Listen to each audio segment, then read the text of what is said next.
Situational leadership was developed by Paul Hersey and Ken Blanchard based on the principle that one leadership style is not compatible to all situations.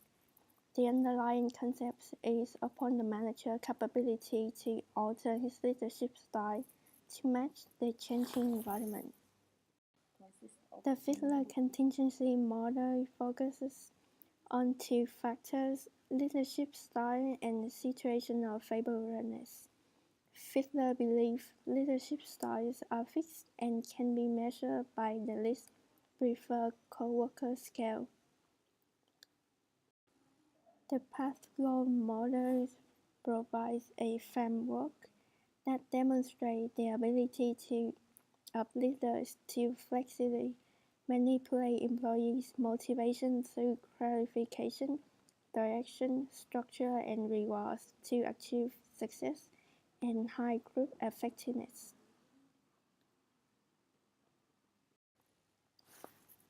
The situational leadership theory from Blanchard and Hersey claims that there are four developmental levels to categorize members in terms of competence and commitment. Four behaviors include telling, selling, participating, and delegating. In situational leadership, the essential of successful leader lies in handling the relationship between leader and a follower on a given task. Based on Hersey, a leader should match his style to the level of knowledge and experience of each group member. This level of maturity of the followers affect directly the type of power used to guide them. Hersey curve explains the attitude of four different styles of effective leaders. This curve joins the task behavior and relationship behavior. The task behavior is the way in which a leader would inform the followers what to do. It's about level of directing and controlling them, while relationship behavior is the two ways of communication and support. Telling style is suitable for beginner employees who don't have enough knowledge and experience, and they need a clear guidance about what is expected from them. Selling style is best for followers who are ready but unable to take responsibility, so they need lots of support and control to keep up their motivation. Participating style is suitable for followers who have the ability but don't have self-confidence, so leader participates to assist them in the decision-making process. Last is the delegating style, where followers are highly experienced and excited. They're allowed to take decisions with minimum guidance, and they don't need much assistance.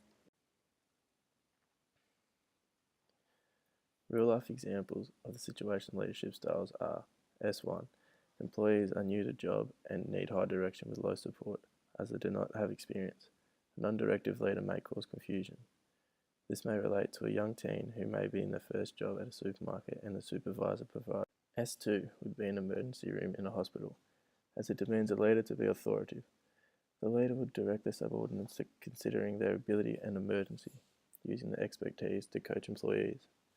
Therefore, named the coaching style. This requires a lot of support by the leader, in combination with a lot of direction. S3 would likely be used in a large business, where the leader would assign tasks to the competent employees, placing trust in the employee to get the job done with little direction.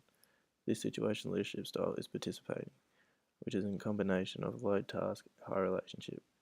This is useful when employees are more experienced, leaders are supportive, but provide little direction. The final style provides employees with complete autonomy. They need little direction, little support to complete tasks. A job that relates to this would be a scientist, as they are competent to complete experiments and tasks without constant direction. This is known as delegating style, which involves low task and low relationship. This is suitable when an employer trusts an employee to do their job, as they are highly skilled. Coach John Wooden is known for the leading UCLA men's basketball team, and as a result of his leadership, he is a legend to many and his legacy lives on. He believed there to be a fundamental connection between leadership and coaching, and that successful leadership is based around those you are leading, where he must know his players in order to distinguish the best way to lead them. If not, players will not play to their full potential as a team. As spoken by Wooden himself, things turn out best for the people who make the best of the way things turn out. This demonstrates his situational leadership approach to the way he coached. As Blanchard and Hersey put it, situational leadership means choosing the right leadership style for the right people, which is exactly how Wooden coached. Adjusting to new players each season meant adjusting his coaching and leadership to suit.